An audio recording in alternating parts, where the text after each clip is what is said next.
The diplomatic transport descended through Titan's methane clouds like a falling star wrapped in contempt. Marcus Chin wiped grease from his knuckles and watched from the maintenance bay as the sleek draconian vessel settled onto landing pad 7 with impossible grace. He'd been expecting parts, critical components for the atmospheric processors that kept New Cascadia's 30,000 colonists breathing. Instead, the manifest read, diplomatic transfer, imperial custody. Governor Castellanos arrived in his usual cloud of anxiety, his face pale beneath the amber emergency lights. Chen, the Draconians have sent us a person. A princess, actually. Marcus set down his plasma torch. We asked for filtration coils. Yes. Well, Emperor Vorak has decided to honor our treaty petition with what he calls a gesture of profound cultural exchange. Castellanos swallowed. She's not what anyone expected. The workshop doors hissed open. Marcus felt the air change, as if the room itself had taken a breath it hadn't known it was holding. She was draconian, jade-green skin, elegant ridges along her jawline, dark hair moving with liquid grace. But where the few draconian diplomats Marcus had seen were tall and painfully thin, she was substantial, curved, her body speaking of weight and presence in a culture that clearly worshipped severity.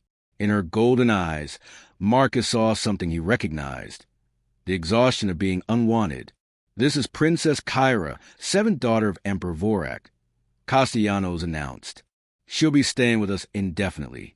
Chun, you'll oversee her integration. After the governor fled, Marcus approached her carefully. I'm Marcus. I maintain life support here. I'm sorry about all this. She studied him with those gold eyes, her voice carrying harmonics that turned simple words into music. You have nothing to apologize for, mechanic. Shame is mine to carry. I understand I am not what was expected. In my culture, excess is weakness. She continued quietly. I am the antithesis of virtue. Sounds like a culture that needs better virtues, Marcus said before he could stop himself. Her eyes widened. Then something unexpected happened. She almost smiled. He showed her converted storage quarters. One narrow bunk, basic facilities, a window overlooking the industrial sector where refineries glowed against Titan's dusky horizon. On Draconia Prime, the Imperial Palace has 7,000 rooms, she said at the window. I was given one in the lowest level where servants live. This is larger. Something in Marcus's chest tightened. While you're here, you're under my protection. Anyone has a problem with you, they answer to me. Those golden eyes search his face with a joke. The cruelty. Why would you do that? You don't know me. I fix things. It's what I do, and I'm good at seeing what's broken versus what's just been treated badly. That night, Marcus saw the Emperor's response to Kyra's message home. Asterisk your presence, there is the point, daughter. Suffer well. Asterisk. Standing in the quiet workshop, Marcus felt anger kindle. Something slow, hot, dangerous. 2 days later, the colony cafeteria fell silent when Kyra entered the meal line. Diego Rohr, a cargo worker built for intimidation, had been making comments about the fat alien since her arrival. Today, he made them directly. Princess Piggy actually showed up, Rohr announced to his table. What's wrong, sweetheart? They not feeding you enough on the mothership? I heard her daddy sent her here as a joke. Here, humans have our trash. Rohr, shut up, Marcus said, crossing the cafeteria. What's the matter, Chin? You sweet on the whale? Before things escalated, Kyra's voice rang out, clear, musical, unbothered. Your concern is touching, Mr. Rohr, but I'm quite capable of selecting my own portions. She moved to an empty table with surprising grace and began eating with formal dignity that made everyone else look barbaric. Marcus joined her without asking. You don't have to perform sympathy, she said quietly. I'm accustomed to eating alone. Marcus, my name's Marcus, and I'm not performing anything. They ate in silence until Marcus spoke. Colony food is terrible, isn't it? On Draconia, meals are considered weakness, Kyra said. The royal family eats once daily, minimal portions. Food is fuel, nothing more. When I was young, I used to sneak into servant quarters to share their real food, with spices and joy. Everyone knew, but I was the embarrassment nobody wanted, so they allowed it. Another way I was imperfect. Your father really sent you here as an insult. My father has 12 daughters and 7 sons. The eldest hold military commands. The middle children manage trade sectors. I passed all my examinations at the Imperial Academy in the top percentile. She met his eyes. None of it mattered. I was fat, therefore worthless. He sent a message to your people. This is what we think you're worth. I'm the insult, not the recipient. Roar's voice rose again. Hey, princess, when your ship took off, did they recalibrate the artificial gravity? The cafeteria erupted in laughter. Kyra stood and walked out with careful dignity, laughter washing over her like toxic rain. Marcus's fist caught Roar in the solar plexus. As the cargo worker gasped, Marcus leaned close. I keep people breathing for a living, Roar, which means I know exactly how to stop them. Marcus found Kyra 3 hours later in his workshop. She had dismantled his primary diagnostic scanner and was examining each component with surgical precision. That's 40,000 credits of equipment, he said carefully. Your secondary quantum relay is degrading, she said without looking up. 3% variance in diagnostic returns. It can be regenerated, or you can continue using degraded diagnostics until you kill everyone in sections 4 through 9 when oxygen scrubbers fail. Marcus stood there, recalibrating everything he thought he knew. You're an engineer. I was trained in 17 technical disciplines before my father decided I was too embarrassing to invest in. Draconian royal children master multiple fields by age 12. I passed all examinations in the top percentile. Her voice remained flat. None of it mattered. I was fat. Therefore, my achievements were irrelevant. Marcus sat beside her. Show me what you're seeing. They worked for an hour. Kyra's understanding went far beyond his training. She explained complex quantum mechanics like discussing weather. The Imperial Academy, top of my class for 3 years, she said. They created a special award to avoid giving me traditional honors recognition despite physical limitations. My sister, who placed 20th, received a Medal of Excellence. I received applause and a suggestion to pursue administrative work. Your father's an idiot, Marcus said. Any leader who wastes talent because of aesthetics is running on superstition. Kyra laughed, a real laugh that filled the workshop like music. You're very strange, Marcus-chan. By the time they finished, they'd not only repaired the scanner, but improved its sensitivity by 12%. Thank you, she said softly, for treating me like I might actually be useful. You are useful. You're brilliant. That night, Kyra felt something she'd almost forgotten. Hope. 3 weeks later, everything changed. Governor Castellanos burst into the workshop where Marcus and Kyra were working. I need you both now. In his office, Ambassador Jacques waited, tall, angular, elegant, regarding them with contempt. Your colony has experienced a 37% increase in atmospheric failures, he announced. Such incompetence reflects poorly on our treaty. Your life support is failing, and you want increased trade access. Perhaps the Empire should reconsider the settlement's viability. His eyes found Kyra. Tell me, Princess, are these primitives treating you adequately? They've been adequate, Ambassador. Your father will be pleased you've adjusted to adequacy. Jacques smiled sharply. I have a proposal, a test of your colony's technical competence. I prepared a systems challenge, a diagnostic scenario any competent draconian engineer could solve in an afternoon. Complete it successfully, and I'll recommend continued treaty support. Fail and this colony ends. He displayed a vicious schematic, dozens of interlocking systems failures cascading like dominoes. A hypothetical atmospheric processor failure. Multiple simultaneous degradations. Identify the root cause and provide stabilization before total collapse. You have 6 hours. Marcus studied the deliberately misleading design. His stomach sank. Ambassador, our entire staff couldn't. Then you're inadequate. Jacques turned to Kyra. Do try not to embarrass yourself further. Princess, I'd hate to report that even these humans found you useless. After he left, Dr. Tanaka, head of environmental systems, pulled up her workstation. This is impossible, even with our full team. It's difficult, Kyra said quietly, deliberately so but solvable. She looked at Marcus with fierce determination. I'll need your full diagnostic suite, modeling software, and approximately 4 kiloliters of coffee. I'm going to save your colony and show Ambassador Jackeries that some of us understand the difference between excellence and elegance. Do I have access to your systems? Marcus thought about 30,000 people whose next breath depended on this. Everything you need. I'll help. Good. She was already moving. He gave us 6 hours. We're doing it in 4. Why 4?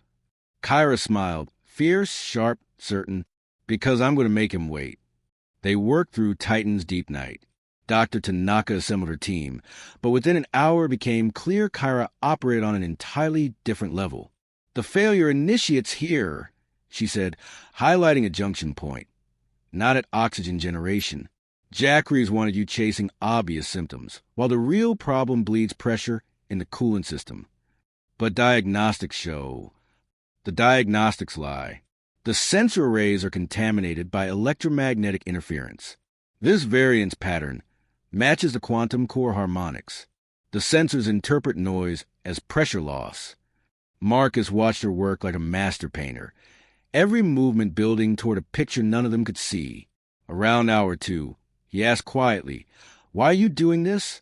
If the colony fails, you could go home." Her hand stilled. "You think I want to return where I'm worth less than garbage? If this fails, there is no home. I drift forever." She paused.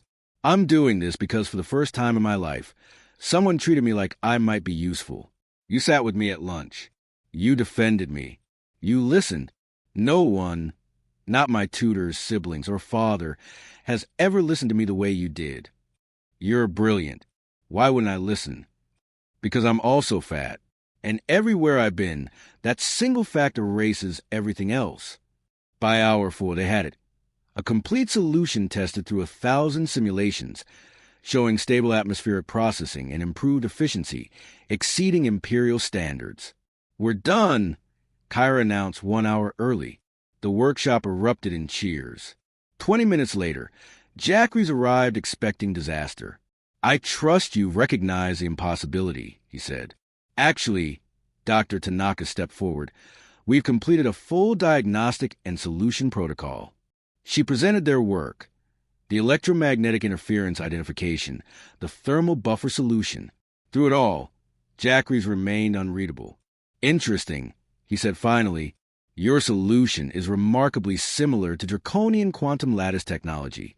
His eyes found Kyra. "Tell me, Princess, did you contribute?" Kyra stepped forward. "I consulted on thermodynamics. The humans identified the core problem and designed the solution. I merely confirmed their approach was sound. Any competent physicist could have provided the same consultation. It was technically true and completely misleading. So, you were barely helpful."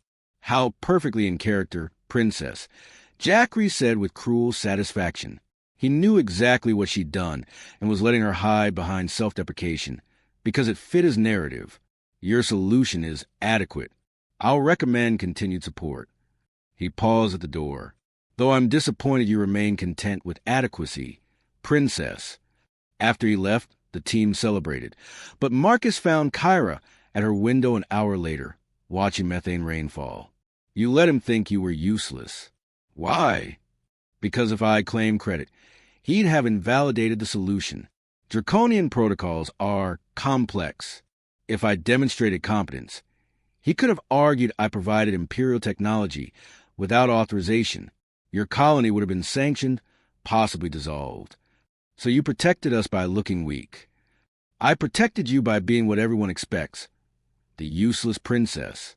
It's what I'm good at, disappearing while remaining visible." He crossed to her. "No, what you're good at is solving impossible problems, seeing patterns no one else can see, being brilliant while everyone's too blind to notice." He touched her shoulder gently. "I see you, Kyra. I see what you did tonight, and I won't forget it."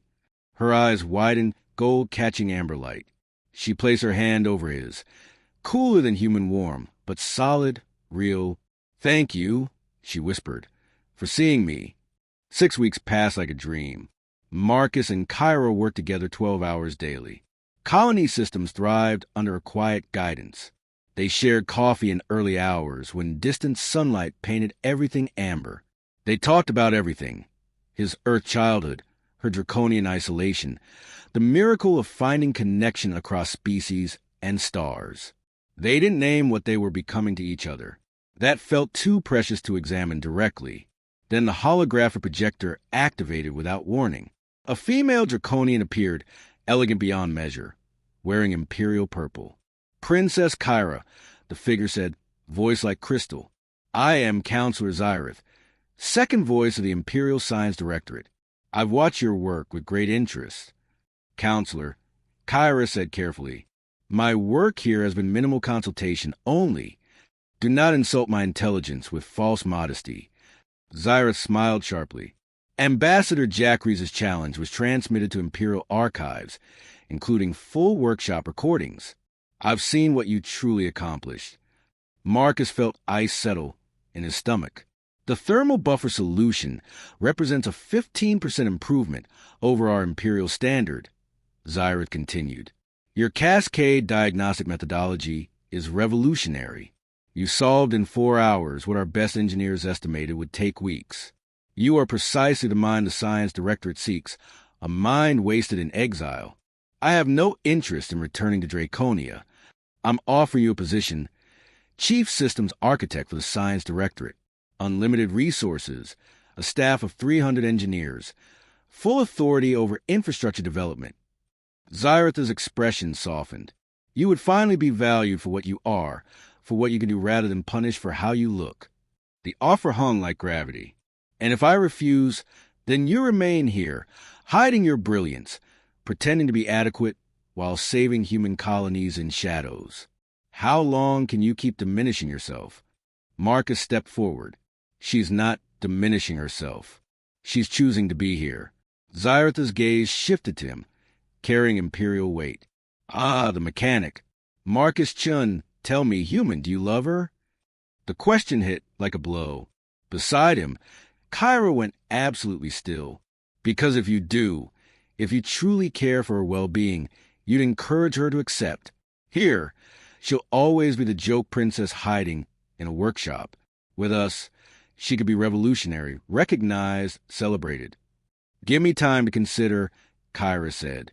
48 hours. After that, the offer expires. And princess, your father has been informed of your capabilities. He's displeased you hid them, but he won't interfere. The Empire needs minds like yours. The transmission ended, leaving them in mechanical silence. Marcus, Kyra said softly. She asked if you loved me. You didn't answer. His heart hammered. They'd been dancing around us for weeks. I didn't answer because I thought it was obvious. She looked at him, golden eyes wide. Of course I love you. The word spilled out. You're brilliant and funny, and you see the universe in ways that make me feel like I've been blind.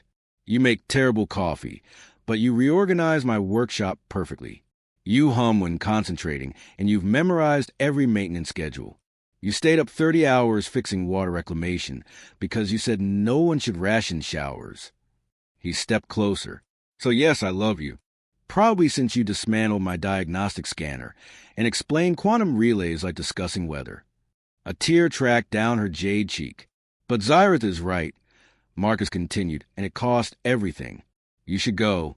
You deserve to be celebrated.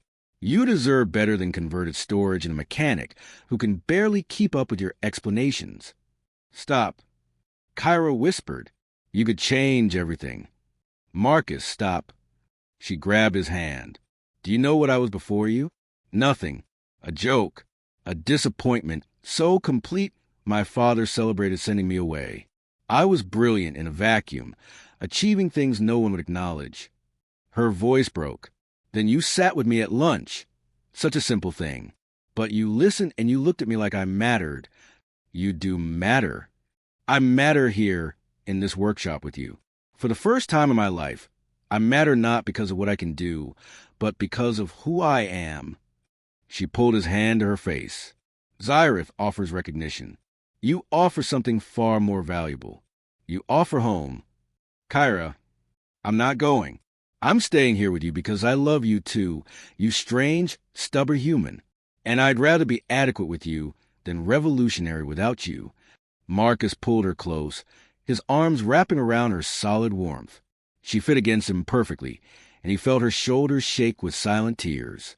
They'll call you crazy, he murmured, giving up that opportunity for a backwater colony and a mediocre mechanic. You're not mediocre. You're mine. She pulled back to look at him. And I choose this. I choose you. I choose a place where I can be seen. He kissed her then, gentle, careful, tasting methane rain and coffee, and something that might have been stardust.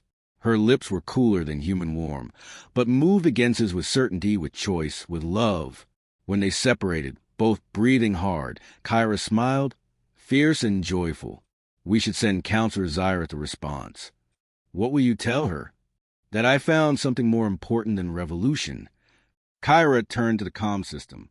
I found home. The response came at dawn, Saturn's light painting the industrial sector in amber and gold. Marcus and Kyra were sharing coffee, her head on his shoulder, when the Imperial seal materialized. Emperor Vorak himself appeared. Tall, severe, elegant to the point of inhumanity. Kara, he said, his voice making the workshop equipment hum. I've received Counselor Zyratha's report of your refusal. I've also reviewed recordings of your work. His expression was unreadable. It appears I made an error in my assessment of you. You made many errors, Kyra said quietly. Surprise flickered in the Emperor's eyes. Indeed, which is why I'm making this communication personally. The Science Directorate's offer stands, but I'll add to it. Accept, and I'll personally reinstate your royal status. You'll receive chambers in the upper palace. Your achievements will be formally recognized. Your physical condition will be overlooked in light of your technical contributions. Overlooked? Kyra repeated hollowly. Yes, the Empire can be flexible when talent demands it. You sent me away, Kyra said, each word precise as a blade. You sent me to these humans as an insult. You wanted me to suffer, to fail, to disappear so thoroughly that even my memory will become a joke. She stood, pulling Marcus up with her. And I almost did. I almost let myself disappear. Kyra, but then something happened you didn't anticipate. These primitives you hold in contempt. One of them saw me, really saw me, not my body, not my failures. He saw my mind, my heart, my worth. Her voice strengthened. And he loved me not despite what I am, but because of it. The Emperor's gaze shifted to Marcus, cold, appraising. This human, this mechanic, Kyra confirmed, who has more honor in his smallest finger than you possess in your entire empire. Vorak's expression hardened. You would choose this primitive existence over restoration, over recognition, over redemption? I would choose love over cruelty, community over empire, being wanted over being tolerated. Kyra's voice rang clear. You offer everything I thought I needed, but Marcus offered the one thing you never did. He offered me value without conditions. The Emperor was silent for a long moment. Then, you are more foolish than I believed. Or perhaps I'm the only one in our family who understands what actually matters. If you refuse, there will be no third chance. You will remain in exile. The Science Directorate would not extend this offer again. I understand. And when this human dies, Vorak continued, voice cruel now, as all humans do, their lives flickering past in mere decades. You'll be alone again. You'll have given up empire for a love that will end before you reach middle age. Kyra flinched. Draconians live for centuries. Humans were lucky to see 80 years. It was a truth they hadn't discussed, but her voice didn't waver. Then I will have decades of being loved truly, which is more than you've experienced in 3 centuries of rule. The Emperor's face went blank. For a moment, Marcus thought he might rage. Instead, Vorak nodded slowly. You are your mother's daughter. She too chose foolishly, and she too paid the price. My mother chose you, Kyra said, and you made her life miserable. So perhaps my foolishness is an improvement. Farewell, daughter. When you change your mind, the Empire may no longer be interested. I won't change your mind. We shall see. The transmission ended. Kyra collapsed into Marcus's arms, her entire body shaking, not with tears, but with relief, with terror, with the enormity of what she'd done. I burned it, she whispered. I burned every bridge.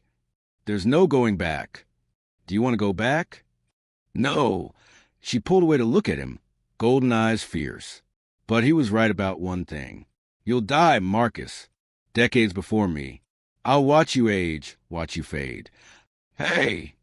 He cupped her face. We don't know what's going to happen. Medical technology advances. Maybe they'll figure out life extension. Or maybe we'll have 30 or 40 years of being stupidly happy together. And when I'm old and gray and you're still beautiful, you'll tell me about the time you chose a mediocre mechanic over an empire. You're not mediocre. I'm not an empire either.